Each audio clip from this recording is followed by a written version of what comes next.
Mehdiyevin kürəkəninə, bəli, Ramiz Mehdiyevin kürəkəninə korrupsiya vergisi ödənilib və hələ də onlara təzyiq edir Ramiz Mehdiyevin kürəkəni, dəyərli izləyicilər.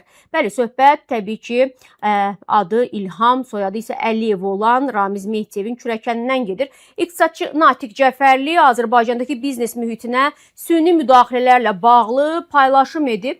Natiq Cəfərli paylaşımında Ramiz Mehdiyevin kürəkəni olan sabiq deputat İlham Əliyevin bir qrup sahibkara qarşı şantaj xarakterli əməllərini misal gətirib. Həmin paylaşımda deyilir: Azərbaycanda niyə biznes mühiti yaxşı deyil? Nədən iqtisadiyyatımız artmır? Nə səbəbə aktivlik azalıb? Niyə qonşularımızdan geri qalırıq? Bütün bu sualların cavabını mediada yayılmış bir məlumat tam şəkildə izah edir. Sahibkarlar Cavanşir Abdüləzimov, Aydın Əliyev, Ramiz Məmmədov və digərləri uzun illər ərzində fəaliyyətlərinə qarşı sistemli şəkildə qanunsuz müdaxilələr, hədə-qorxu, təzyiq və qeyri-rəsmi maliyyə tələbləri həyata keçirildiyi ilə bağlı şikayət ediblər. Və məlum olub ki, 2003-cü ildə Ramiz Mehdiyevin kürəkəni, o zamanlar deputat olan Əliyev onlara zəng edib hədə-qorxu gələrək bizneslərindən pay istəyib. Məcbur olub razılaşıblar və bu zəngdən sonra hər ay kürəkənə 70-80 min, ümumilikdə isə 9 milyon manat pul ödəyiblər. Təbii ki, belə korrupsiya və reket vergisini uzun zaman ödəmək çətinliklər yaradıb. Nəticədə də 5 milyon manat da bu adamlar götürüb kredit alıblar bu rüşvəti ödəmək üçün.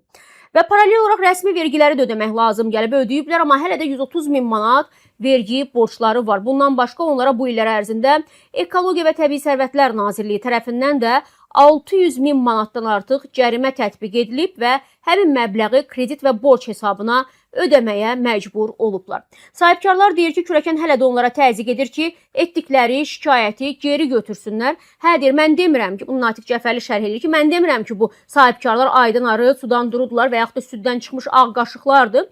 Təbii ki, yox, amma bu sistem onları öz oyun qaydaları ilə oynamağa da məcbur edib.